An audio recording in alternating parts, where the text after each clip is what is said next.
menjadi solehah itu tidak cukup, tapi harus menjadi muslihah dengan melaksanakan amar ma'ruf nahi mungkar. Apalagi kita hidup di zaman fitnah seperti sekarang.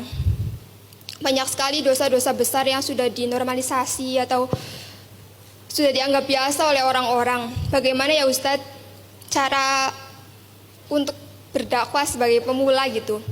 Karena kan rasanya resah gitu. Dimana saya sendiri bukan dari pesantren, tapi ya saya belajar dari seorang guru gitu. Ya, Mbak Ana ini calon ustazah kayaknya ya. Amin ya. Amin. Beliau di umurnya yang masih muda banget udah punya sebuah kesadaran pengen bermanfaat bagi orang lain, pengen merubah keadaan.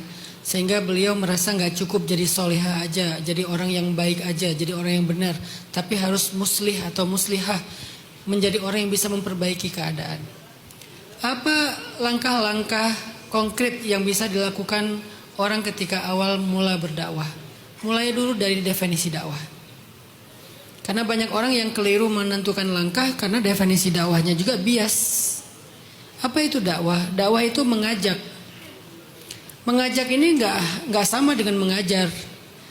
Kalau mengajar itu kan memberikan materi, memberikan nasihat, itu mengajar. Kalau mengajak lebih luas. Jadi apapun yang kita lakukan yang sifatnya bisa mengajak orang kembali kepada Allah, itu dakwah. Sehingga saya lebih suka menerjemahkan dakwah itu adalah bagaimana mempengaruhi orang lain, how to influence people. Gimana cara kita mempengaruhi orang lain kepada kebaikan.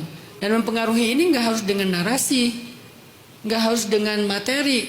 Kadang-kadang kita mempengaruhi orang lain hanya dengan memberikan inspirasi. Kita duluan yang lakukan sesuatu kebaikan, lalu kebaikan itu bisa menjadi inspirasi bagi orang-orang yang terdekat dengan kita. Kita pengaruhi mereka untuk ikut bagian dalam kebaikan ini, berarti kita sudah berdakwah kepada mereka. Start small, mulailah dari yang kecil. Dan cara berdakwahnya nggak harus banyak ngomong, nggak harus dengan ceramah. Nggak semua orang diberikan beban harus ceramah juga atau ngajar.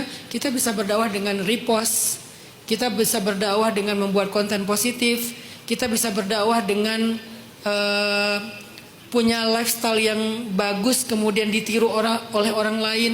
Karena itu menginspiring, karena itu menginfluence orang lain kepada kebaikan. Semua ini bagian dari muslih atau muslihah.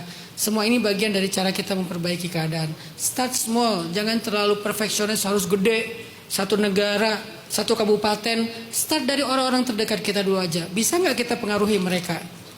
Tanpa harus banyak menasehati. Show don't tell. Tunjukin aja. Nggak harus kita semuanya diomongin. Ada kalanya kita bicara, ada kalanya kita hanya menunjukkan saja. Bukan, mudah-mudahan dengan kayak gitu Ana udah bisa menjadi seorang influencer yang membuat pengaruh kepada orang lain.